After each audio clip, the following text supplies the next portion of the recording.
नमस्कार and welcome you to world affairs. मैं हूं प्रशांत दबन। रिसेंटली आपने सुना होगा कि सरकार ने ओपन कर दिया है लैंड और हाउसिंग को in Jammu Kashmir UT to every citizen of India. यहां पर आप देख पाओगे आज ही का आर्टिकल है दिसंबर 27, 2021। ये न्यूज इसलिए बनी है क्योंकि रिसेंटली जम्मू कश्मीर यूटी को लेकर भारत सरकार ने एक मॉन्यूमेंटल समिट किया है। एक हिस्टोरिक समिट है ये। इसका नाम है Jammu Kashmir real estate summit. इसके अंडर सरकार ने यह कहा है कि ऑल ओवर इंडिया जो भी डेवलपर्स हैं, आज के समय आपको पता होगा इंडिया में बहुत सी कंपनीज हैं जो फ्लैट्स बनाती है, रियल एस्टेट प्रोजेक्ट्स बनाती है, फिर वहां पे लोग फ्लैट्स परचेज करते हैं, अपार्टमेंट्स परचेज करते हैं। तो ऐसी जो रियल एस्टेट की कंपनीज हैं उनको केंद्र सरकार और जम्मू कश्मीर एडमिनिस्ट्रेशन ने यह कहा कि आप जम्मू कश्मीर में आइए, यहाँ पर लैंड परचेज करिए, लैंड को डेवलप करिए, प्लॉट्स बनाइए, बिल्डिंग्स यहां पर बनाइए और उसके बाद ऑल ओवर इंडिया से कोई भी इंडियन जम्मू कश्मीर यूटी में लैंड परचेज कर पाएगा। तो टोटल इस समिट में आप अगर देखो तो 39 मेमोरेंडम ऑफ अंडरस्टैंडिंग साइन हुए हैं। इनमें से 19 तो सीधा कंस्ट्रक्शन ऑफ रेजिडेंशियल होम से रिलेटेड है और वेरियस कंपनीज ने यह वादा किया है कि ये 18,300 करोड़ की कंबाइंड इन्वेस्टमेंट करने वाले हैं जम्मू कश्मीर यूटी में। मतलब कि लैंड डेवलप होगा, सोसाइटीज बनाई जाएंगी, यहाँ पर फ्लैट्स अवेलेबल होंगे। बेसिकली अब तक आप सोचते होंगे कि ठीक है आर्टिकल 370 तो एब्रोगेट हो गया, उसके अलावा आर्टिकल 35 भी अब नहीं रहा, मगर तब भी ऐसा तो नहीं है कि इंडियंस बहुत ही बड़ी संख्या में फ्लैट्स परचेज कर रहे हैं या फिर प्लॉट्स परचेज कर रहे हैं जम्मू कश्मीर में। देखो रीजन यहाँ पर यही है, जो ऑलरेडी वहां पर डेवलप्ड लैंड और प्लॉट्स हैं वहां पर तो लोग रहते हैं। अभी हमको और डेवलपमेंट वहां पर करनी होगी। बहुत सारा एरिया है, कई सरकारी एरिया है, कुछ और लैंड है, उसको ऑल टुगेदर डेवलप किया जाएगा, कंस्ट्रक्शन होगी, फिर धीरे धीरे वहां पर लोग आकर रहेंगे। नहीं तो रिसेंटली आप अगर देखो तो हमारे होम मिनिस्ट्री ने यह कहा था पार्लियामेंट में कि अब तक जो जम्मू कश्मीर से बाहर के लोग हैं उन्होंने सिर्फ 7 प्लॉट परचेज किए हैं। यह आर्टिकल है दिसंबर 15, 2021 का। और 7 प्लॉट अभी इसलिए परचेज किए हैं क्योंकि नए प्लॉट अभी ऐसा नहीं है कि बहुत सारे बन रहे हैं। तो जो ये 18,300 करोड़ रुपीस हैं, इनसे जब फ्लैट्स बन जाएंगे तो इससे जम्मू कश्मीर यूटी की इकोनॉमी को भी काफी बड़ा बूस्ट मिलने वाला है। क्योंकि यहाँ पे आप देख सकते हैं आर्टिकल है जो रियल एस्टेट सेक्टर है इंडिया का, कि बिल्डिंग्स बनाओ, फ्लैट बिकते हैं, ये अपने आप पे एक इंडस्ट्री है और इसका टोटल कंट्रीब्यूशन हमारी जीडीपी में होने वाला है 13% का बाय 2025। एक ह्यूज इंडस्ट्री है अपने आप में। यहाँ पर इंजीनियर्स इन्वॉल्व होते हैं, वर्कर्स इन्वॉल्व होते हैं, वेरियस और इंडस्ट्रीज यहाँ पर जुड़ जाती है, पेंट, स्टील, वेरियस इंडस्ट्रीज हैं जो रियल एस्टेट सेक्टर को बूस्ट करती है और साथ ही साथ उनकी भी जॉब्स क्रिएट होती हैं। तो जम्मू कश्मीर यूटी में अगर हम रियल एस्टेट सेक्टर को बूस्ट देते हैं तो आप देखेंगे बहुत सी नौकरियां बन पाएंगी जम्मू कश्मीर यूटी में इनके लोकल्स के लिए। मगर इस डिसीजन को अलग तरीके से भी देखा जा रहा है। अब यहां पर आप देख पाओगे ट्वीट है जम्मू कश्मीर के former chief minister Omar Abdullah की। ये ट्विटर पे लिखते हैं कि फिर से जो सच्ची इंटेंशन है सरकार की वो बाहर आ गई। ये लोग कह तो रहे हैं कि लैंड डेवलपमेंट करेंगे, जॉब्स देंगे वगैरह, मगर मेन यहाँ पर कोशिश ये हो रही है कि जो ये सो कॉल्ड इन्वेस्टर्स हैं ये सारा लैंड परचेज कर लेंगे कश्मीर में। अब आप में से बहुत से लोग जो ये वीडियो सुन रहे हैं, हो सकता है कि आप हरियाणा से हो, महाराष्ट्र से हो, वेरियस और स्टेट से हो। आपकी स्टेट्स में भी आपने देखा होगा इन्वेस्टर्स आए हैं, फ्लैट्स बने हैं, बाहर के लोग आए हैं, इकोनॉमी में कंट्रीब्यूशन ही होता है। इससे आज तक किसी का नुकसान नहीं हुआ। और जम्मू कश्मीर यूटी में तो आप अगर देखें तो अनएम्प्लॉयमेंट रेट रिसेंटली काफ़ी बढ़िया था।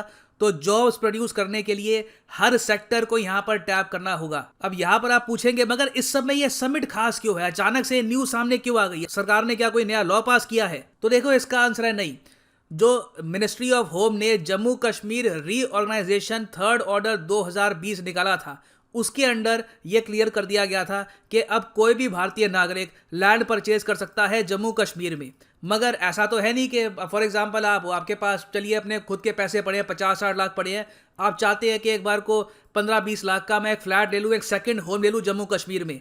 अब आप कहाँ लोगे? आपको क्या पता कौन सा प्रोजेक्ट बन रहा है, कहाँ बन रहा है? कुछ आपको जब पता लगेगा कि एक प्रोजेक्ट यहाँ पर बन रहा है, यहाँ पे आप फ्लैट परचेज कर सकते हैं, तभी आपका इंटरेस्ट और ज़रा बढ़ेगा। तो अब बेसिकली इस रीऑर्गेनाइजेशन ऑर्डर के आगे काम किया जा रहा है इस समिट के अंडर। और इस समिट में सरकार ने यह कहा है कि पहली बात तो जम्मू कश्मीर यूटी में बहुत सारा रीजन है जो पहले आता था एग्रीकल्चर एरिया में।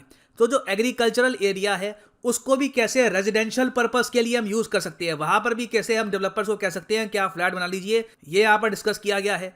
उसके अलावा जम्मू कश्मीर यूटी में सरकार के पास बहुत सारी जमीन है, कई एकड़ों की जमीन है, सरकार ने कहा है कि हमसे जमीन लो। देखो घूम फिर के रियलिटी यही है, जो प्रॉपर रेजिडेंशियल एरिया है इस यूनियन टेरिटरी में ये बहुत ज्यादा आपको मिलेगा नहीं। तो सरकार का ये बहुत अच्छा आइडिया है कि जो सरकारी लैंड है ये भी हम सेल कर सकते हैं। इससे सरकार के पास भी पैसा आएगा स्कीम्स लॉन्च करने के लिए और इंसेंटिव देने के लिए डेवलपर्स को। इससे और ज्यादा प्रोग्रेस कर सकते हैं। और उस सब के अलावा देखिए जम्मू कश्मीर यूटी के लोगों के लिए एक और बेनिफिट ये भी है जॉब्स के अलावा कि इनकी खुद की जो प्रॉपर्टी है इसके प्राइसेस बढ़ेंगे। ये अपने आप में बहुत ही अच्छी बात है। यहाँ पे कई लोग होंगे इस यूटी में जो चाहते होंगे कि वो लोग बिजनेस ओपन करें इंडिया की बाकी और स्टेट्स में। उनके हो सकता है कि उनके बिजनेसेस ऑलरेडी हो बाकी और स्टेट्स में, वो चाहते हैं कि कुछ इन्वेस्टमेंट वहाँ पे वो और करें।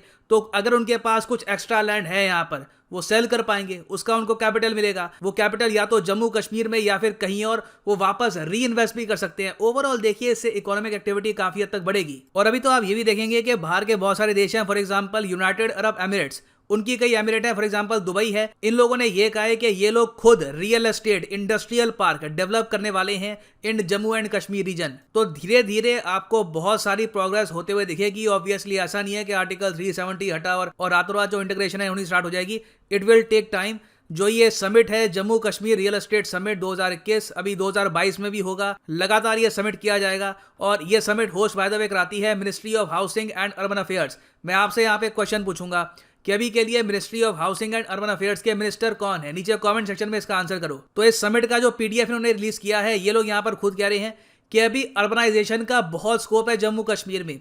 जम्मू कश्मीर की जो टोटल पॉपुलेशन है आप अगर देखो तो 72% से भी ज़्यादा रहती है रूरल एरिया में, सिर्फ 27.38% रहती है अर्बन एरिया में। तो अभी अर्बनाइजेशन करने का यहाँ पर बहुत स्कोप है। और आप देखेंगे in the near future Jammu Kashmir India के लिए एक बहुत ही इंपॉर्टेंट एसेट बनेगा, हमारी इकोनॉमी में कंट्रीब्यूट करेगा। रियल एस्टेट सेक्टर में ग्रोथ होनी है, वहां पे एक बहुत ही इंपॉर्टेंट ग्रोथ का इंजन जम्मू कश्मीर भी बनने वाला है। यहाँ के लोग भी प्रोग्रेस करेंगे and the rest of India will progress as well. और फाइनली यहाँ पर मैं ये भी ऐड कर दूं कि अगर आप लाइफ में एक बार प्रॉपरली यूपीएससी एग्जाम की तैयारी करना चाहते हैं, कमेंट सेक्शन में जाओ, यहाँ पे आपको मिलेगा ये लिंक, इस लिंक पे करो क्लिक और यहाँ पे आप परचेज कर पाएंगे ये यूनिक कॉम्बो पैकेज जिसके अंदर आप यूपीएससी प्रीलिम्स, मेंस, ऑप्शनल, जी हाँ ऑप्शनल भी, जो भी आपकी चॉइस का हो यहाँ पे आप चूज कर पाएंगे, history, geography, whichever you want to choose. और इसकी आप प्रिपरेशन कर सकते हैं इन अ सिंगल परचेज। ये सारे कोर्सेज अलग अलग परचेज करोगे ऑन अनअकैडमी तो 10-15 हज़ार रुपये आपको एक्स्ट्रा देने होंगे। तो कॉम्बो में हमेशा आपकी सेविंग होती है, that is why I recommend the combo package. और अगर आपके पास अभी टाइम है, 2-3 साल का आप आराम से तैयारी करना चाहते हैं, तो जो 36 महीने का कोर्स है ये भी आप कर सकते हैं परचेज। मगर जो प्राइसेस यहाँ पर लिखे हैं पे करने की आवश्यकता नहीं है, सीधा यहाँ पर कोड यूज करो PD10 and the prices will start falling. So use the code PD10 and save your hard earned money. तो इसी नोट के साथ ये है वीडियो का अंत। Thank you for listening and as always God bless you all.